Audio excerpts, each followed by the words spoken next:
The silence in the grand lecture hall was a weapon, sharp and cold. It followed the boy's words, the lazy, cruel drawl of inherited power. Earnest ideals, he'd called them, his voice dripping with a cynicism far older than his years. Clara Hayes stood frozen behind the heavy oak lectern, the projected image of a Caravaggio masterpiece bathing her in a halo of light and shadow. The faces of her students, the sons and daughters of New York's elite, blurred into a single mocking smirk. Her passion for art, the one pure thing she had left, was being ground to dust under the heel of their indifference. A hot knot of tears formed in her throat, but she swallowed them down, her knuckles white where she gripped the worn edges of her notes. It was in that moment of profound humiliation, her dignity hanging by a thread, that a shadow detached itself from the back row. But what happened in the next 60 seconds would shatter her world, and if you watch until the end, you'll understand why. Subscribe now and tell us in the comments where you're watching from. Clara was 28, though the weight of her responsibilities made her feel a decade older. As a junior art history lecturer on a precarious contract, she navigated this world of privilege like a ghost, her modest clothing and quiet demeanor rendering her invisible until she was needed as a target. Her life was a carefully constructed fortress of solitude, built from the rubble of a family tragedy that had stolen her parents and left her with debts that felt like chains. Each day was a silent battle to honor their memory, to prove that a life dedicated to beauty and knowledge was not a foolish dream. She carried her integrity like a shield, but in this arena it felt impossibly thin, on the verge of splintering with every condescending glance and dismissive question from students who valued a painting by its auction price, not its soul. The university itself was an oppressive monument to old money. Sunlight struggled to pierce the tall Gothic windows, leaving the corridors in a perpetual state of twilight. The air was thick with the scent of floor polish, aging paper, and the faint, expensive perfume that clung to her students. The sound of her sensible shoes echoed too loudly on the marble floors, a constant reminder that she did not belong. She would eat her lunch alone in her small, windowless office, the distant chime of the campus clock tower marking the slow, lonely passage of her days. This place was a constant, suffocating reminder of the chasm between her world of quiet dignity and their world of casual, unthinking power, a world that had the luxury of breaking things without ever having to fix them. Her mind raced, trapped in the suffocating silence of the lecture hall. The senator's son was still looking at her, a lazy challenge in his eyes, waiting for her to break. She thought of the overdue rent notice on her small apartment, the worn-out photo of her parents she kept on her nightstand. This job, this daily dose of quiet degradation, was all that stood between her and complete ruin. Her sense of justice, once a burning fire, now felt like a dull, aching ember. She had always believed in the power of truth and the inherent worth of knowledge, but here those values were currencies with no value. She was a scholar in a boardroom, a poet in a stock exchange, speaking a language no one cared to understand. From the tiered seats at the very back, where the shadows were deepest, Damien Thorne watched. He had been a phantom in her lectures for weeks, a silent, imposing figure who never took notes, never asked questions, and never broke his intense, unnerving focus on her. His presence was a quiet anomaly, a bespoke suit of charcoal wool in a sea of designer hoodies. He saw the tremor in her hands, the desperate fight for composure in her eyes. He saw not a victim, but a warrior armed with the wrong weapons for this particular war. In her wounded pride, he recognized a forgotten piece of himself, an echo of a time before power had become his armor and brutality his native tongue, a time when honor was something to be defended rather than simply enforced. The atmosphere in the room began to shift. The smug amusement on the students' faces slowly curdled into a vague, instinctual unease. The silence was no longer just about Clara's humiliation. It had become heavier, charged with a new predatory energy. A subtle chill crept through the air, and the students near the back began to shift in their seats, their eyes drawn toward the darkness from which this new pressure emanated. Clara felt it too, a prickling sensation on her skin, the primal instinct of being watched by something far more dangerous than the pack of entitled children before her. Her heart, already pounding with shame, began to beat with a new, unfamiliar rhythm, the hollow drum of fear. The senator's son opened his mouth to speak again, to deliver the final killing blow to her composure, but the words died on his lips. A single, deliberate sound cut through the tension, the soft scrape of an expensive leather shoe against the polished stone floor. The shadow in the back row moved, unfolding itself from the chair with a slow, deliberate grace that was utterly terrifying.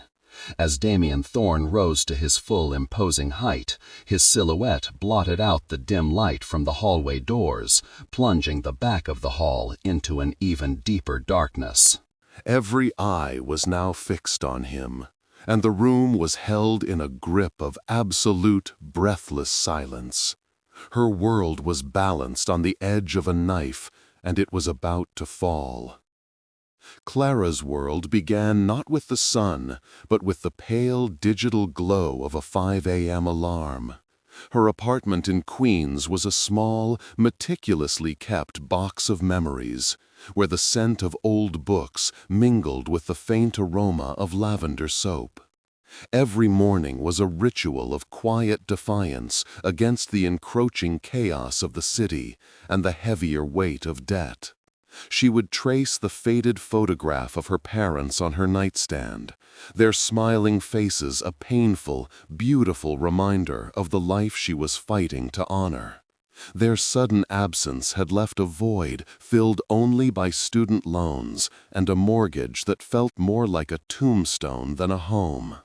This silent communion was her armor, a fragile shield she put on before facing a world that seemed determined to prove she was not enough, that her dreams were a luxury she could not afford.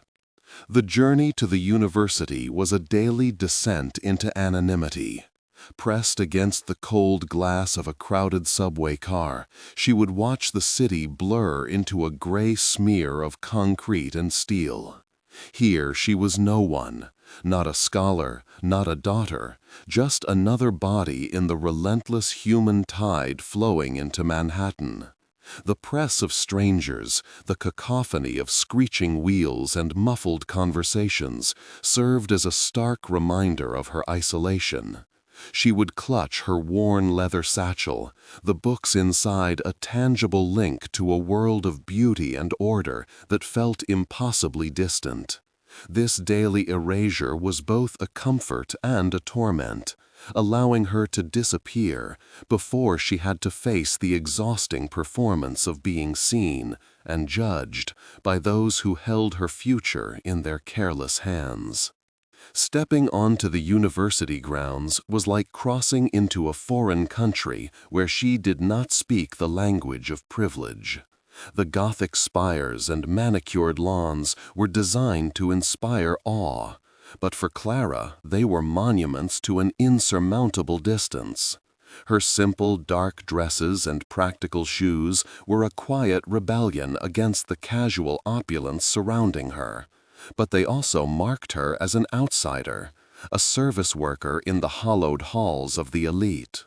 She moved through the corridors with a practiced invisibility, her eyes downcast, avoiding the dismissive glances of students who wore more on their wrists than she earned in a month. The very air, thick with entitlement, seemed to resist her presence, making every breath feel like a stolen thing.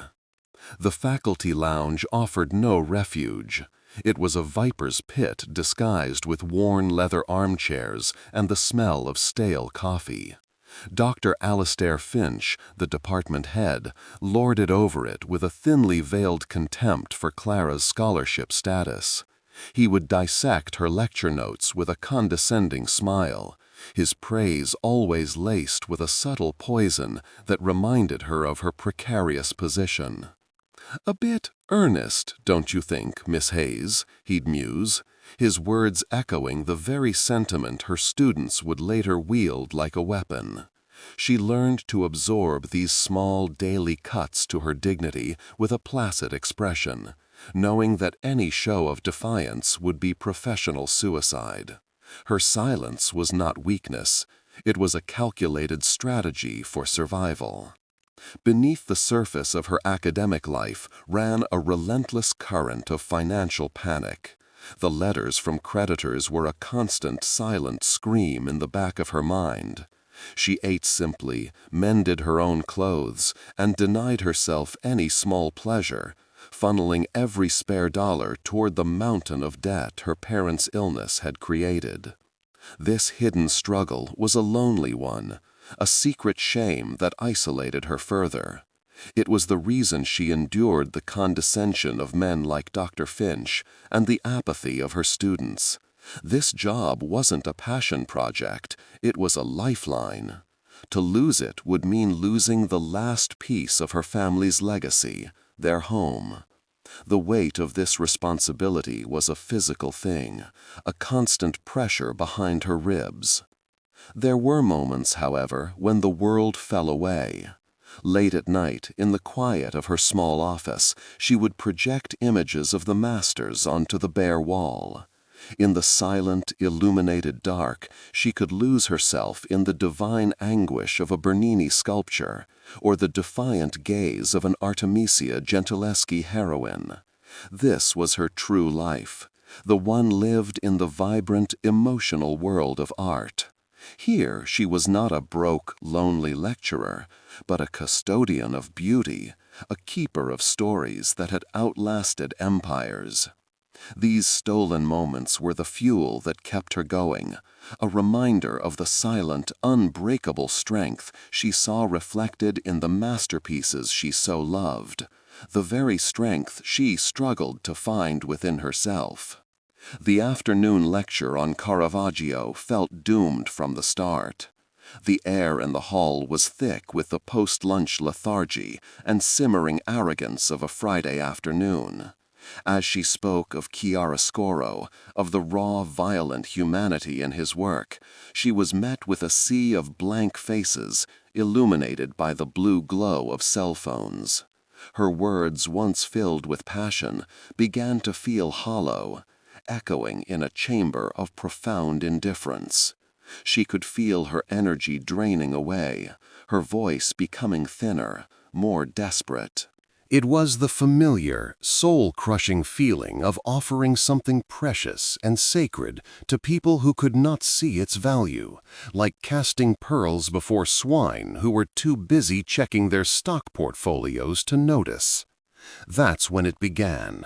A low chuckle from the third row, a deliberate, performative sound designed to unravel her. It came from Landon Croft, the senator's son, a young man who wore his inherited power like a poorly tailored suit. He leaned back, arms crossed, a smirk playing on his lips. "Seriously?" he said, his voice carrying easily through the hall. "All this drama over some paint on a canvas? Some of us have actual important things to think about, Professor." The title was a sneer, a deliberate twisting of the knife. He wasn't just questioning the art, he was questioning her, her purpose, her very presence in that room. The other students shifted, some smirking in solidarity, others looking away, their silence a form of complicity. Clara's blood ran cold. She gripped the lectern, her knuckles turning white, the projected image of the taking of Christ looming behind her like a prophecy of betrayal. She opened her mouth to respond, to defend her life's work, but no sound came out. The humiliation was a physical force, pressing down on her, stealing the air from her lungs. She was exposed, her passion laid bare, and trampled under the heel of casual cruelty. In that moment, she was not a scholar. She was the charity case, the earnest girl from Queens who had dared to believe she belonged. The silence stretched, thick and suffocating, and in it she felt every single one of her insecurities rush to the surface, drowning her. The room became a courtroom, and she was the one on trial. Landon's mocking gaze was the prosecutor, the silent students the jury. Her entire life, every sacrifice, every lonely night spent studying, every quiet act of dignity, felt meaningless. This was her reality, stripped bare. She was powerless, an object of sport for the bored and wealthy. A single hot tear escaped and traced a path down her cheek, a searing admission of defeat. It was in this absolute nadir of her spirit, this moment of profound and public breaking, that the atmosphere in the room began to change, as a shadow in the back row stirred with a silence far more terrifying than the boys' jeers. The shadow in the back row moved with a chilling, deliberate slowness. It was not a sudden action, but an unfolding, like a predator uncoiling in the dark. The first sound was the soft, expensive scrape of a leather shoe on stone, a noise that cut through the oppressive silence with the finality of a judge's gavel. Every head turned, drawn by an instinct older than civilization. The smug amusement on the students' faces evaporated, replaced by a uniform mask of confusion that quickly hardened into a palpable collective fear. The air grew cold, thick with a new kind of tension, one that had nothing to do with academic humiliation and everything to do with absolute, unspoken authority. Clara felt it as a physical pressure, a weight settling on her shoulders, forcing her to stand straighter. He walked down the tiered aisle, his steps measured and silent. The students did not just make way for him, they recoiled, pulling their legs in, sinking into their chairs as if trying to make themselves smaller, less visible. He moved with a liquid grace that was utterly at odds with his imposing frame. His hands relaxed at his sides, his gaze fixed forward. Landon Croft, the senator's son, lost his smirk completely. His face went pale, his bravado crumbling into a raw, boyish panic as he watched the approaching figure. This was a power he recognized not from boardrooms or political rallies, but from the whispered, fearful stories his father told late at night, the kind of power that did not need to be announced. As he drew closer, the details of his appearance came into sharp, intimidating focus. His suit was a shade of charcoal so dark it seemed to absorb the light around him, tailored with a precision that spoke of immense wealth and a disdain for fleeting trends. A simple, heavy platinum watch was visible at his wrist, its face unadorned. His face was a study in controlled severity, high cheekbones, a strong jaw, and a mouth that looked as if it had never formed a smile. But his eyes were the true source of his power. They were a deep, unforgiving gray, intelligent and utterly devoid of warmth, holding the cold, still certainty of a man who had seen the worst of the world and had mastered it. He didn't stop in front of Landon, the source of the disruption. Instead, he came to a halt directly beside Clara at the lectern, placing himself as a silent, unmovable barrier between her and the rest of the room. He didn't look at her tormentor. His entire focus, his entire formidable presence was directed at her. The space between them crackled with an invisible energy. She could feel the warmth radiating from his body, a stark contrast to the icy control in his eyes. A subtle, clean scent reached her, something like crisp night air, expensive wool, and the faint, metallic hint of something cold and dangerous. She felt pinned by his proximity, unable to move, unable to breathe. Frozen in place, Clara was forced to look up at him. Her own fear and humiliation were momentarily eclipsed by a terrifying, unwilling curiosity. From this close, she could see the faint silvery line of a scar that bisected his left eyebrow, a tiny imperfection in an otherwise flawless mask of control. It was a ghost of past violence, a subtle mark that spoke of a life lived far from the safety of lecture halls and libraries. This small detail made him more real and infinitely more dangerous. It was a reminder that the cold stillness he projected was a choice, a discipline learned to contain the chaos that lay just beneath the surface. He was not just a man, he was a fortress built around a secret war. Their eyes met, and the world seemed to fall away. His gaze was not one of pity or rescue. It was something far more profound and unsettling. It was a look of stark, unvarnished recognition. In that moment, Clara felt as if he could see straight through her trembling exterior, past the shame and the fear to the core of her being. He saw the quiet, stubborn pride, the unyielding moral compass, the resilient spirit that refused to break completely. He saw the same fire in her that he had long ago extinguished in himself. And the acknowledgment in his eyes was a heavier burden than any insult. He was not saving a stranger. He was facing a reflection from a life he could no longer remember. Finally, with an almost imperceptible movement, he turned his head. His gaze swept over Landon Croft, a slow, deliberate assessment that lasted no more than 2 seconds. It was a look devoid of anger or threat, which made it all the more terrifying.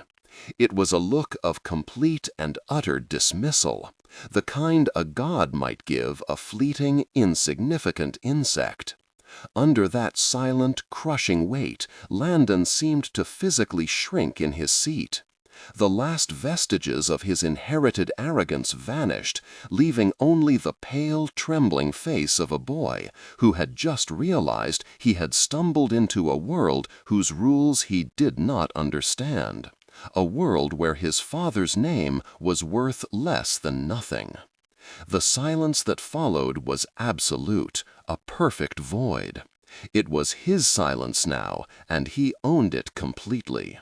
Clara's heart hammered against her ribs, a frantic, trapped thing. She braced herself for an explosion, for a quiet, brutal order that would ruin the boy's life. She expected violence, a threat, something, to consummate the palpable danger he radiated.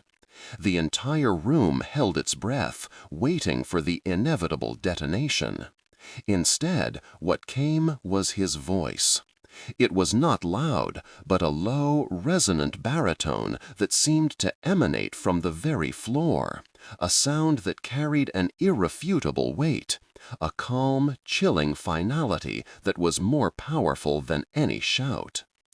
"She's my wife."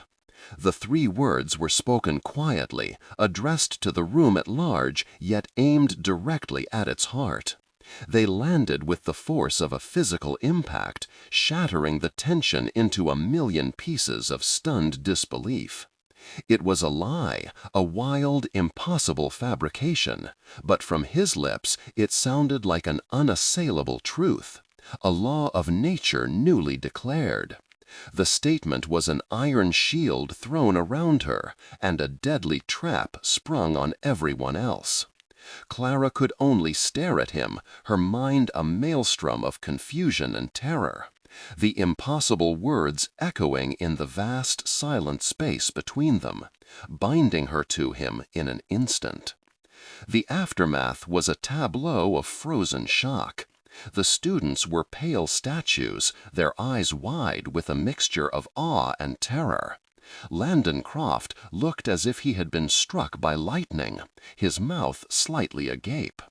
Damien Thorne's gaze, however, had already returned to Clara, holding her captive in the lie he had just created. It hung in the air, a living entity, both a sanctuary and a sentence. The lecture hall, once her refuge of knowledge and beauty, had been transformed into a dangerous stage.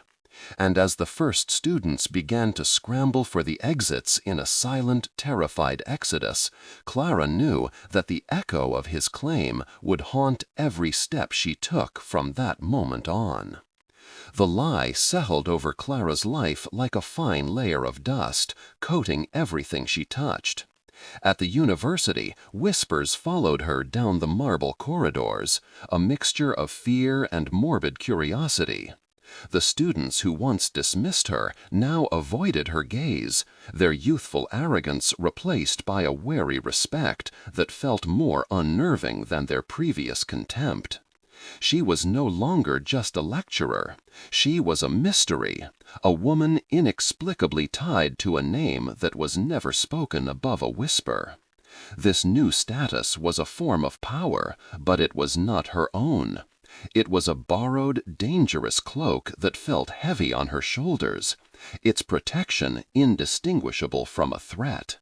She moved through her days in a state of heightened awareness, constantly scanning the periphery for a sign of him, for the shadow that had reshaped her world. Her quiet apartment, once a sanctuary, now felt like a gilded cage. Every creak of the floorboards in the hallway, every unfamiliar car that idled on the street below, sent a jolt of anxiety through her. She was safe from the petty cruelties of her old life, but she had been delivered into a new kind of vulnerability she couldn't begin to comprehend. She found herself replaying the scene in the lecture hall, the chilling authority in his voice, the possessive weight of his lie. A part of her was grateful, a desperate, pragmatic part that knew he had saved her from a slow professional death. But a larger, more insistent part of her, the part that cherished its integrity, felt a profound sense of violation, a fear that she had traded her soul for a reprieve she never asked for. He did not contact her, yet his presence was a constant, oppressive hum beneath the surface of her life. It was in the sudden, obsequious kindness of her department head, who now treated her opinions as gospel. It was in the way a table would miraculously open up for her at a crowded cafe. These were not coincidences. They were messages, subtle demonstrations of a power that operated in the unseen spaces of the city, an invisible hand rearranging her reality. She felt like a specimen under a microscope, her every move observed and catalogued. This silent surveillance was a new form of oppression, more sophisticated and terrifying than anything she had known before, a constant reminder that she was no longer in control of her own destiny. The first time she saw him again, it was a rainy Tuesday afternoon. She had sought refuge in a small, dusty art bookstore in the West Village, the scent of old paper and leather a familiar comfort.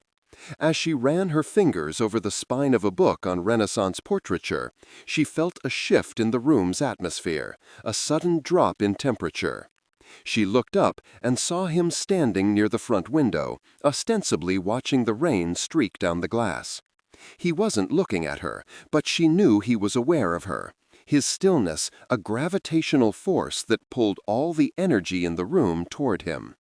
Her heart began to pound a frantic, uneven rhythm against her ribs, a drumbeat of both fear and a strange, unwelcome anticipation. Their eyes met across the room, a brief, accidental collision that felt anything but. His gaze was as she remembered it, impersonal yet intensely focused, a cold, gray fire that seemed to see past her skin and into the frantic fluttering of her soul. There was no warmth in it, no reassurance, only a silent, unwavering acknowledgement.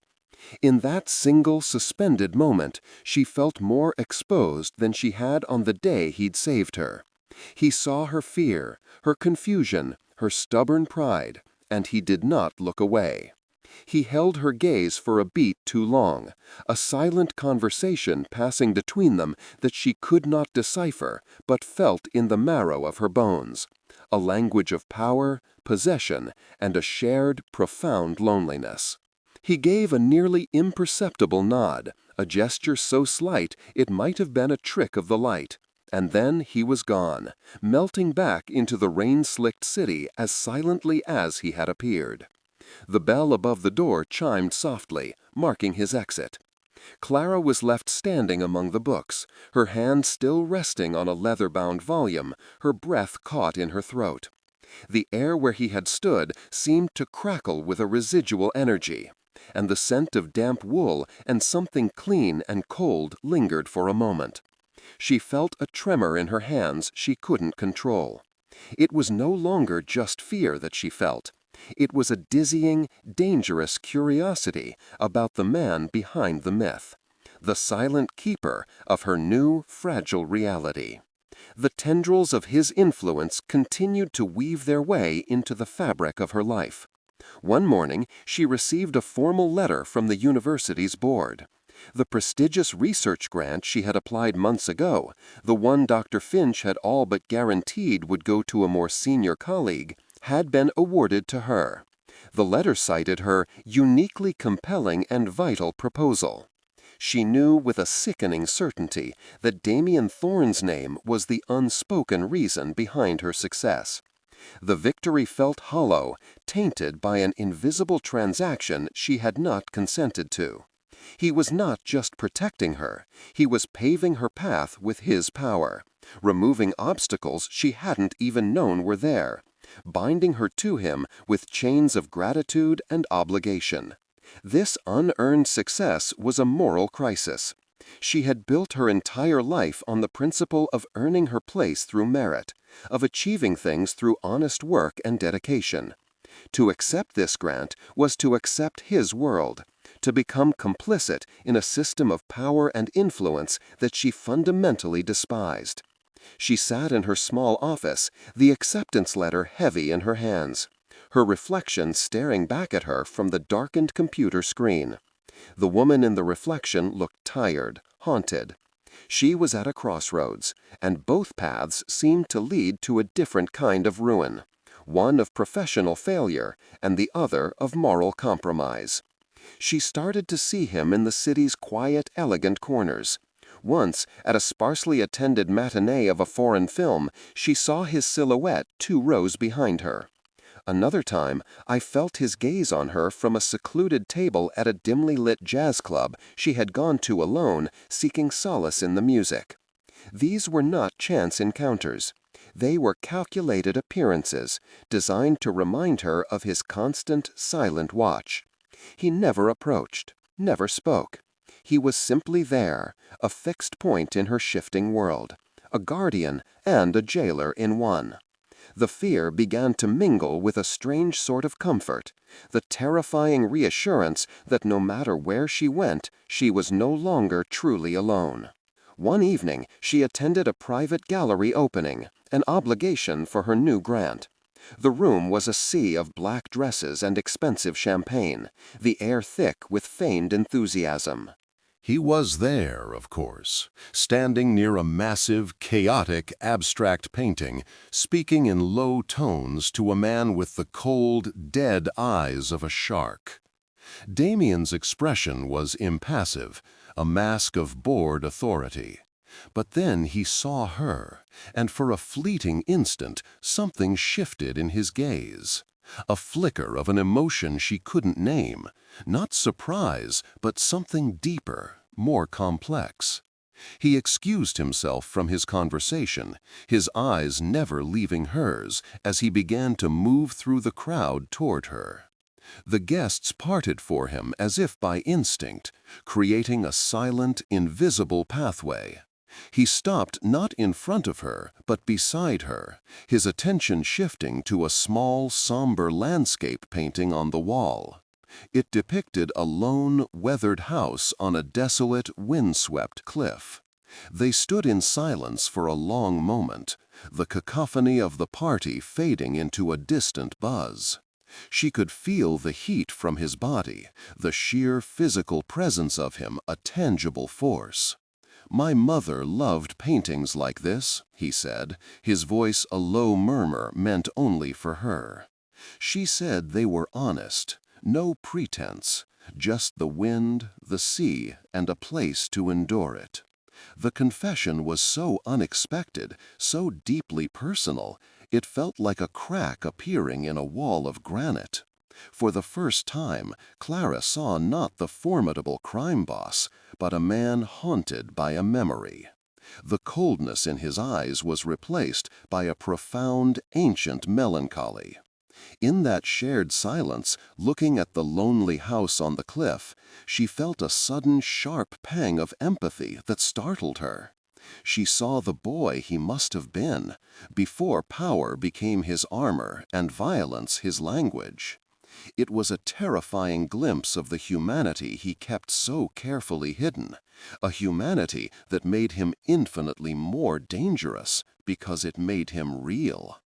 She wanted to step away, to retreat to the safety of her fear, but she was rooted to the spot, caught in the undertow of his vulnerability. He turned to face her, the space between them shrinking until she could see the intricate pattern of gray in his irises. "She would have liked you," he said, and the simple words were heavier than any threat. "You have the same quiet defiance." His hand lifted, and for a heart-stopping second she thought he was going to touch her face. Instead, his fingers brushed against a stray strand of her hair, a touch so light it was barely there, yet it sent a shock-wave through her entire body. The gesture was impossibly gentle, a stark, breathtaking contrast to the man the city feared. It was an act of intimacy so profound in its restraint that it left her breathless. He saw the conflict in her eyes, the war between her fear and her unwilling fascination. A shadow of a smile, something sad and knowing, touched his lips for a fraction of a second before vanishing. "You should be afraid of me, Clara," he whispered, his voice a gravelly caress. "But you are not afraid of the right things." He held her gaze for another charged moment, a silent acknowledgment of the invisible, dangerous line they had just crossed. Then, with the same quiet finality as before, he turned and walked away, leaving her alone with the ghost of his touch and the thunder of her own heart, the world tilting on its axis. Damien fought a war within himself. Each encounter with her chipped away at the icy control he had spent a lifetime building. Her integrity, her unwavering moral compass in a world that had none, was a light so bright it was painful to behold. She was a living reminder of every good thing he had systematically destroyed in his own life.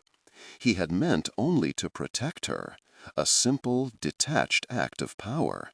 But it had become an obsession. He found himself rearranging his day for the chance to see her, to watch her from a distance as she lost herself in a painting or laughed at something a student said. These glimpses of her simple, honest life were a balm and a poison to his corrupted soul. This growing attachment was a fatal weakness. He knew it. His world was built on a foundation of fear and ruthless logic, where emotion was a liability to be excised. Clara was now that pressure point.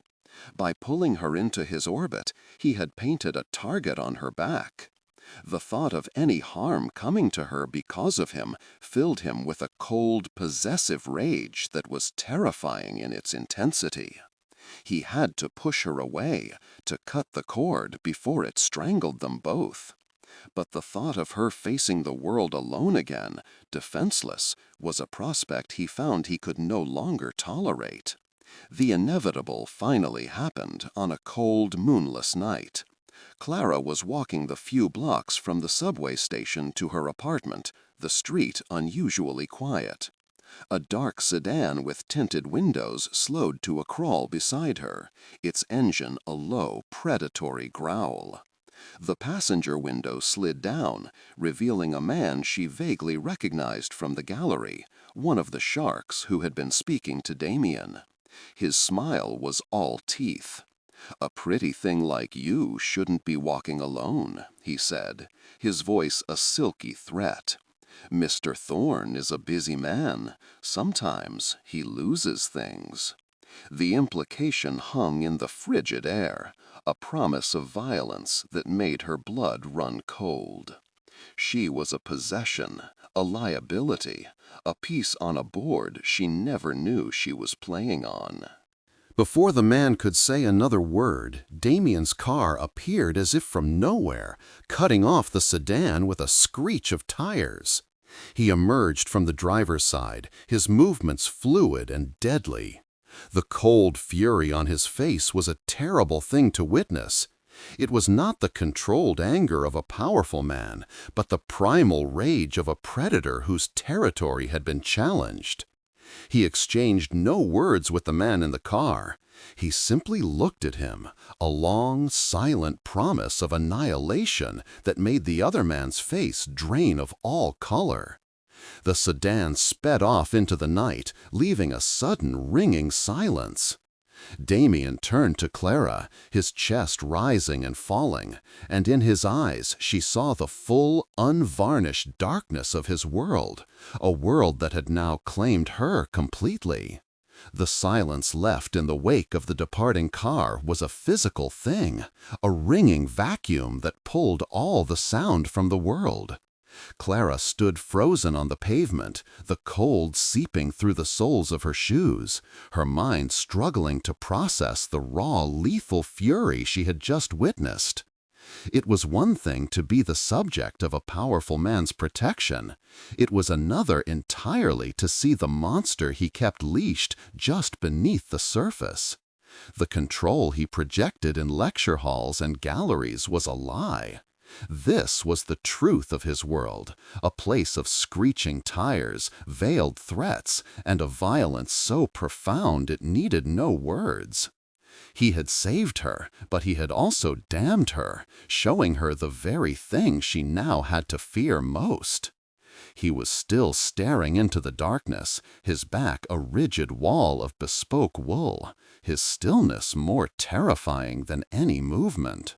When he finally turned to face her, his expression was ravaged. The mask of cold authority was gone, replaced by a tightly coiled rage that seemed to radiate from him in waves, distorting the very air between them.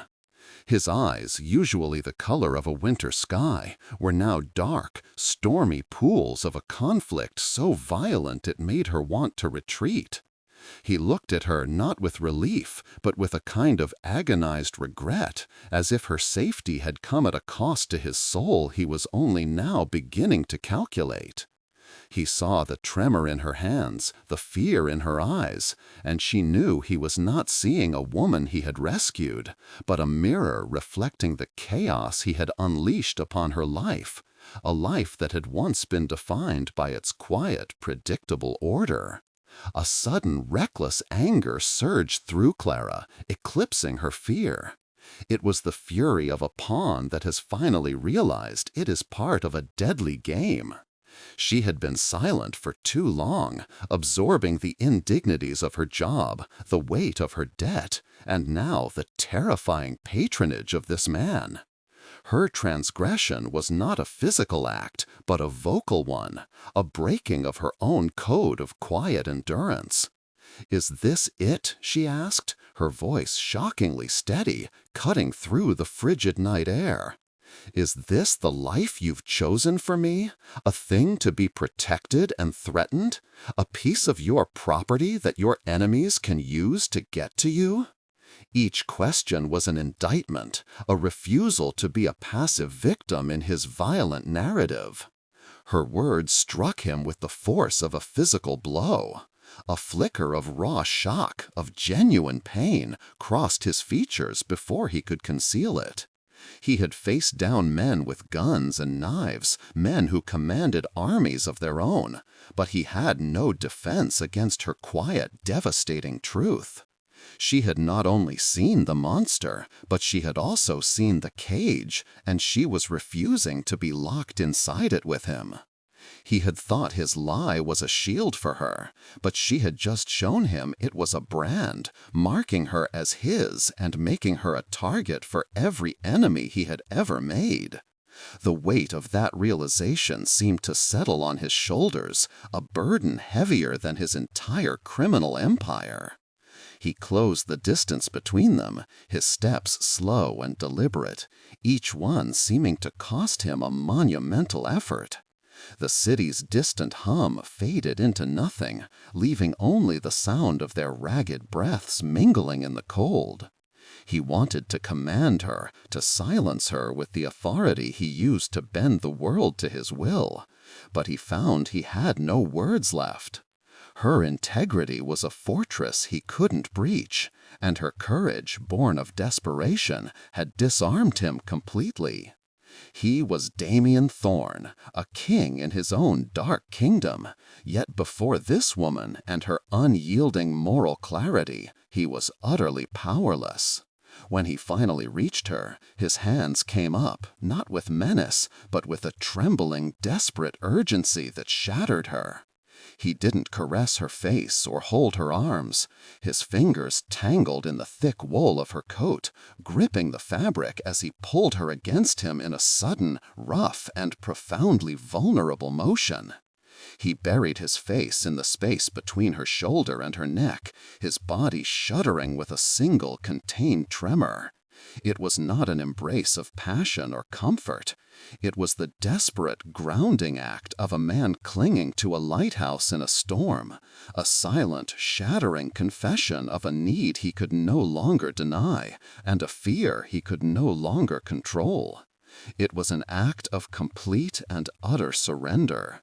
Pressed flush against the hard lines of his body, Clara's own fear dissolved into a wave of stunned disbelief.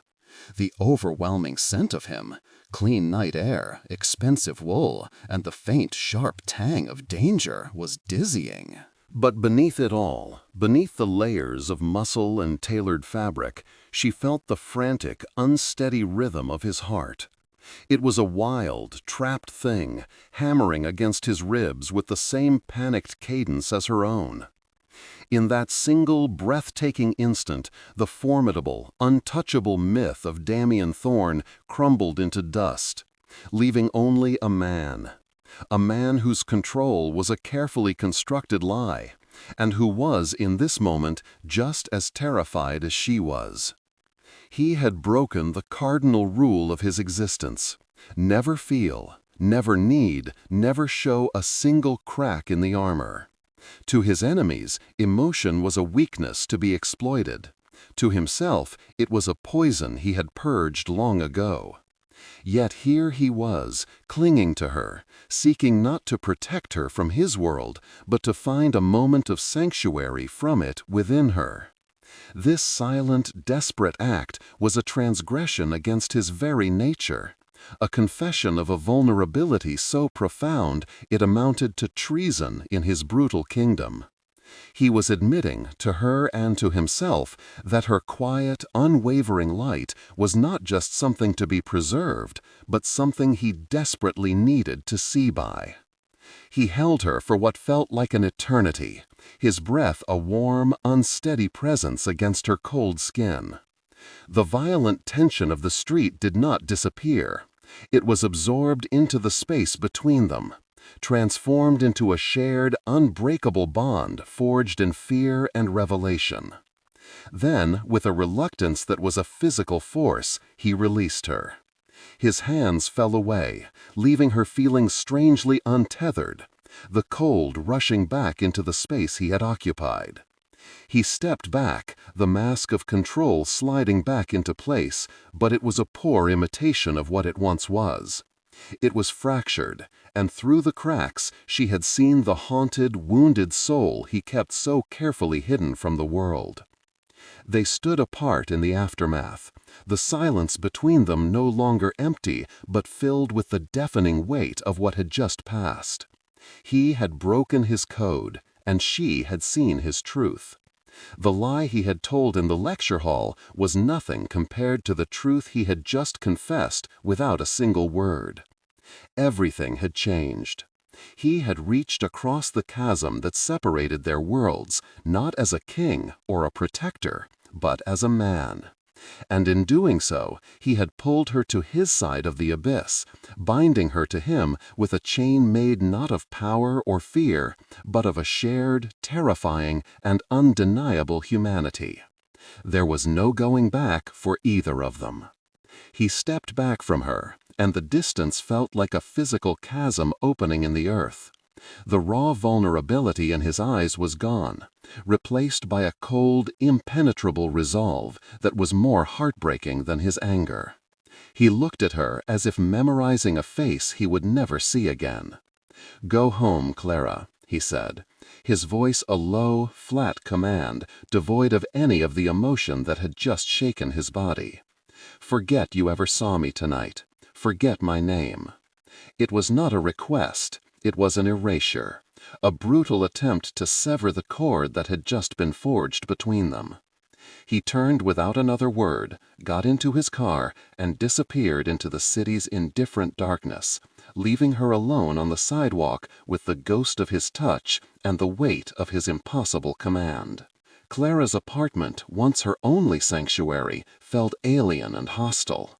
The familiar scent of old books and lavender soap was suffocating, a reminder of a simple life that was no longer hers.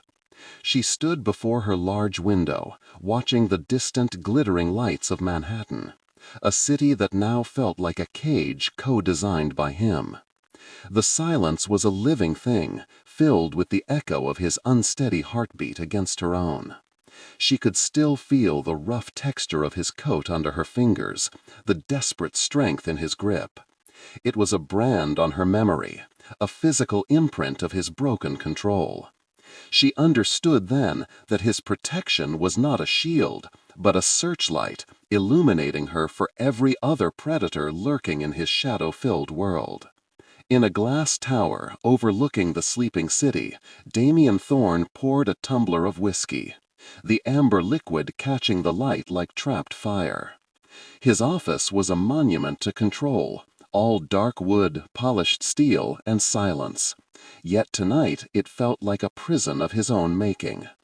The report was already on his desk. The rival had been neutralized, a problem cleanly and brutally excised. But the solution brought him no satisfaction, only a cold, sickening self-loathing. He had exposed her, used her, and then had to unleash the very monster he kept hidden to keep her safe. The cost of that single moment of weakness, of that desperate need for contact, would be paid in blood. He was reinforcing his empire's walls, but he knew the most dangerous breach was now within himself. The days that followed were draped in a haze of muted gray. At the university, the whispers had changed. The fearful respect was now laced with a new speculative pity. They saw her as a woman abandoned, a discarded plaything of a powerful man. Dr. Finch's obsequious kindness curled back into a barely concealed contempt. The grant, which she had formally accepted in a moment of numb resignation, now felt like a gilded chain, each dollar a link binding her to a world of violence she could never condemn. She would stand before her lectures, speaking of passion and sacrifice in art, and the words would taste like lies in her mouth. Her own quiet world of integrity had been irrevocably corrupted by his touch, and she was adrift in the moral wreckage. Time became a slow, dripping faucet of silence. A week passed, then two. Her phone remained quiet. No dark cars idled on her street. No shadows watched her from across crowded rooms. His absence was absolute, a deliberate and deafening void. It was a more profound form of control than his presence had ever been. She found herself tracing the rim of a coffee cup, her mind replaying the pressure of his face against her shoulder, trying to decipher the unsaid words in that desperate, silent confession. The not knowing was a unique form of torment. Was he safe? Did he regret it? Or had she simply been a momentary aberration, a fleeting weakness he had now successfully purged from his system? One morning, while scrolling through the news on her laptop, a small headline caught her eye. A prominent real estate developer, a man she recognized as the one from the sedan, had suffered a catastrophic accident at a construction site. The article was sparse on details, but rich with innuendo about his shady business dealings. A cold dread washed over Clara, so intense it made her feel sick. This was the consequence. This was the brutal, efficient machinery of his world in action. The safety she now experienced was not a return to normalcy. It was a quiet, sterile peace built upon a foundation of violence. She closed the laptop. The image of the man's smiling, cruel face burned into her mind, and felt the weight of her own complicity settle upon her like a shroud. The sharp, sickening realization became a strange, painful catalyst for clarity. The fog of fear and confusion began to lift, replaced by a cold, lucid understanding. His withdrawal was not a rejection, it was a sacrifice. He had seen the abyss that his world opened at her feet and had chosen to stand on the other side of it, alone, to keep her from falling in. He was a monster, yes, but he had aimed his monstrosity away from her, using it to build a wall between them. The pain of his absence did not lessen, but it changed its shape, transforming from the ache of abandonment into the shared melancholic burden of a necessary loss. She was not a victim of his world. She was a survivor of a collision with it. This newfound clarity demanded an action, a reclamation of her own moral ground. She could not keep the grant. It was a fruit from a poisoned tree. With hands that were surprisingly steady, she typed a formal letter to the university board, respectfully declining the funding, citing a sudden shift in her research focus. It was a professional risk, a potential career suicide, but it was a necessary amputation. She was cutting the last tangible tie to his influence, refusing to build her future on the foundations of his dark power. It was a quiet, solitary act of defiance, a statement made to an audience of one, though she knew he would likely never hear of it. It was for herself, a way to find her own reflection again. Across the city, rain streamed down the bulletproof glass of a limousine, blurring the world into a watercolor of gray and neon. Damien read a brief, encrypted message on his phone from his informant at the university. She declined the grant. He leaned his head back against the cool leather, a strange, hollow ache spreading through his chest. He had not expected it, yet he was not surprised. It was a testament to the very spirit he had sought to protect, the unbending integrity that had drawn him in like a moth to a flame. She was pushing him away, not out of fear, but out of principle. It was the bravest, most foolish, most beautiful thing he had ever witnessed, and it confirmed with devastating finality that he had to stay away forever.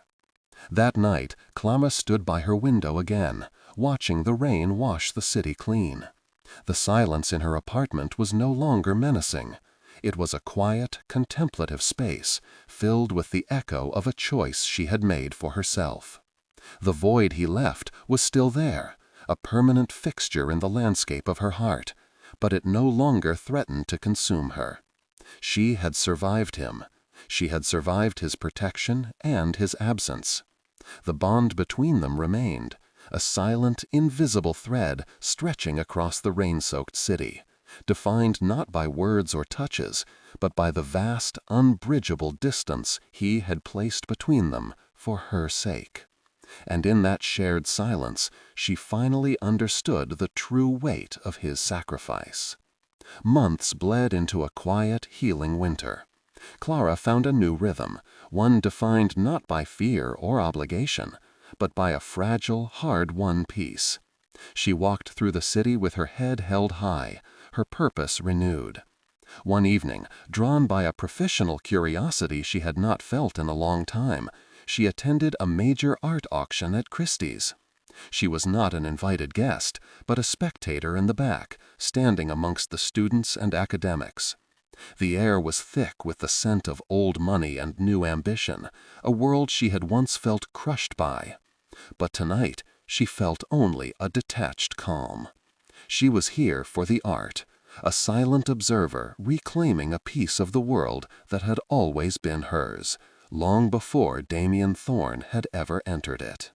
The auction progressed with a slick theatrical efficiency, a parade of masterpieces sold for figures that could fund small nations. Then it appeared on the massive screen, and a hush fell over Clara's part of the world. It was the painting from the gallery, the small, somber landscape of the lone house on a windswept cliff. The bidding started low but quickly escalated, driven by two determined collectors in the front rows. The price climbed past its market value, then doubled it.